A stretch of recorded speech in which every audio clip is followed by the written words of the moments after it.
Hello and welcome to the first ever episode of The Bogey Golfer. My name is Jonah and I'm going to take you guys through a DIY project on how to build your very own basement golf simulator. There are three main steps you are going to have to take when creating your own DIY golf simulator for your basement. Your first step is going to be creating your own projector screen. So you can do what I've done and use wood to place your screen on, or you can get an actual mount. Okay, I went with the wood because it's a little more permanent, it's more stable, and I just felt it was better quality. Now, eventually what I'm going to do is I'm going to put black fabric on the outside to make it look more like a movie theater screen, just because this can double as a movie theater if you want. But for now, since my basement is unfinished, I haven't done that. So your first step, purchasing the actual screen. I did this on Amazon. I believe it was $45 for a 100-inch screen. Now, I'm going to say this right now, this is not an impact screen, so you can't hit a real golf ball into it, but you can hit wiffle balls or foam balls, or with the system I use, you don't even have to hit a ball. Okay, I personally use wiffle balls, but that's neither here nor there. You can pick whatever you would like. So, 100-inch screen, Amazon, $45. Second thing I did, I bought these bungee cords. They're called ball bungees. So basically they have a little ball and then they have a loop that can stretch out to about a foot, and then I strung them around and put them on a screw. Okay, so I have, I think, 20 in total because this one has 20 grommets, so I needed 20 in total. I think they were $15 a piece. I'll put the link in Amazon, or the Amazon link for you, but I think they were $15 for 10 or something like that. So they're not too bad. Obviously, I had to buy some wood. I bought that from Home Depot. I bought 4 2x4 8-footers. Okay, I made an L shape at the top and an L shape at the bottom so that I could attach it to the studs on the wall. And then I just have a singular one going down the sides to bring it all together. It was very simple. Just cut them all to the same length on the side, or the bottom and the top, and the sides are the same length as each other. And it all depends on what size of screen you want. So I gave myself a 1-foot gap from the grommet to the screw. Okay, so that was a 1-foot measurement. That's it. These were 1 foot. You could probably do 9 inches to 10 inches as well, and it would hold it long enough. That would be fine. Okay, but I find this works really well. The next step in creating your own golf simulator is getting a good projector.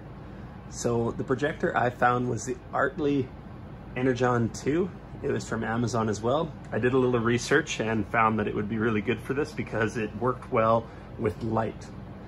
So in order to see my golf swing, I needed to be able to see the ball.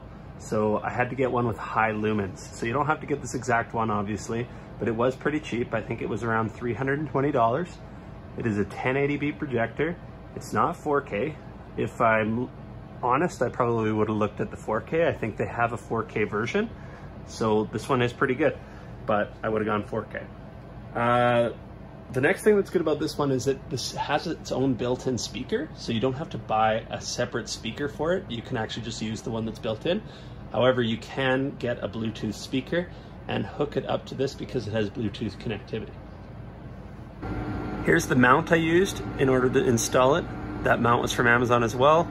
Cost like 25 bucks. It's universal, it can just fit on anything, so just find a universal one and you'll be good. So I'm just going to show you what it looks like. This is all the lights on, 1080p quality. You can see it's pretty darn clear. Now, I know videoing a video is not optimal, and so you probably can't see how clear it is, but it actually is really clear. I'm going to turn off all the lights.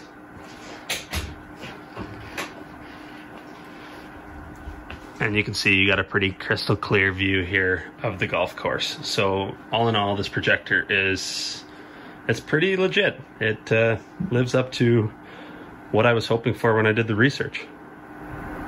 So your last step is buying whatever simulator works for you. I bought the Optishot 2. I felt that it was going to work best for me because it allowed me to use a real ball, a foam ball or a wiffle ball, or no ball at all. And I thought with my ceiling height here being 9 feet, I didn't really want to worry about using a real ball, so I bought one that would work with a wiffle ball or a foam ball. So this is my setup here. I have a stance mat, bought that separately. Then there you can see there's the Optishot, and then there's a second little mat. The little mat here is the one that the Optishot actually came with. This is a separate one I bought. This one's way thicker, okay? You might be able to see, it's way thicker. I prefer this one because it protects the sensors here. You got all these little sensors. You don't want to get down in here and actually smash one. I have no idea if Optishot would reimburse you for them or give you a new one. They might, but I wouldn't take that risk. The stance mat here, bought from Amazon. I think it's 4x5. You don't need it.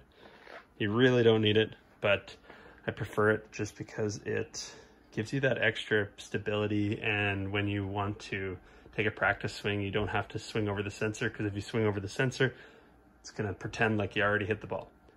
Okay, so I suggest either getting something like this or making your own. This was $180. It's quite a bit of money for basically a piece of carpet and some rubber. You can make your own no problem just by putting a piece of carpet over some of this stuff here, which is just foam puzzle pieces. You get a huge section of this for 60 bucks, and that would save you a lot of money. Last thing with the Optishot is it comes with software. That software will give you 15 courses, okay, 15 full courses that you can change to par 3 courses if you only are able to use your irons. And it also comes with a variety of practice modes, so you can go on to any of those courses and shoot from wherever you want, and then it'll allow you to take all those shots that you want. Honestly, it's pretty sweet system. I really like it. I'm a bogey golfer. I'm not getting pars all the time, so this is really good. I'm hoping it's helping my game. I'm certainly noticing a big difference with my short game already, so we'll see how it goes in the summer when I can get out and actually play. Living in Canada, this setup here is pretty dang slick. Okay, so what I'm going to do now is just take a few swings, show you how it works. One big thing that I forgot to mention before is you need to have overhead light coming down over the sensor, or the sensors won't actually pick up anything. So you got to be careful with your lighting. Make sure it's LED lights. That was one of the big ones I had problems with at the start. LED lights are the only ones that will work with the sensors properly. So make sure you have good overhead lighting. Don't have anything from behind you, so right now I got to go turn off some stuff. Now I don't have any shadows. If you have shadows, it often won't pick it up. So this hole here is a Palm Desert Mountains course, hole 1. I've been put in a spot 129 yards away because I'm not playing the full course because I don't have enough swing space. So I have 129 yards. Let's see what I can do. See what the bogey golfer can do on his first ever shot on camera.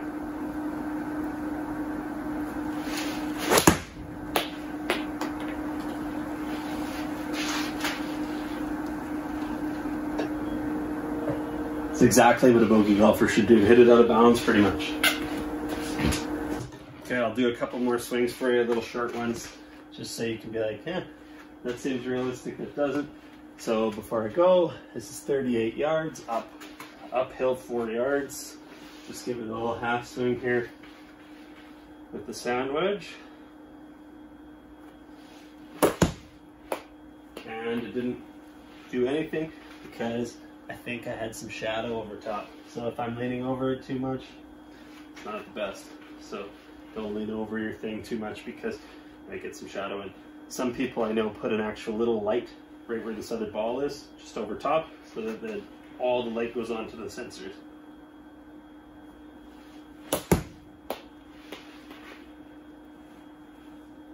Eight feet away, not bad, gimme par. Now I've set it to 10-foot auto gimmies because the putting it's okay, but it's not the easiest putting. So I would suggest putting it to that. If you really feel like it, go ahead. I'll try and chip this one a little further away so you can see the putting at its finest. I have 31 yards. Okay, so I have 15 feet, not an auto gimme. I will show you what the putting looks like. So I don't know if you can or can't see, but there's dots coming across this way, so I can change up where I'm shooting by just clicking the arrow over and now take the putt. So that says 15 feet, 5 inches downhill. Just a light little putt, and I rocketed it past. So before I let you go here, I'm the Bogey Golfer. My name is Jonah. I hope you enjoyed this. If you have any questions, feel free to send me a message via YouTube. Otherwise, enjoy.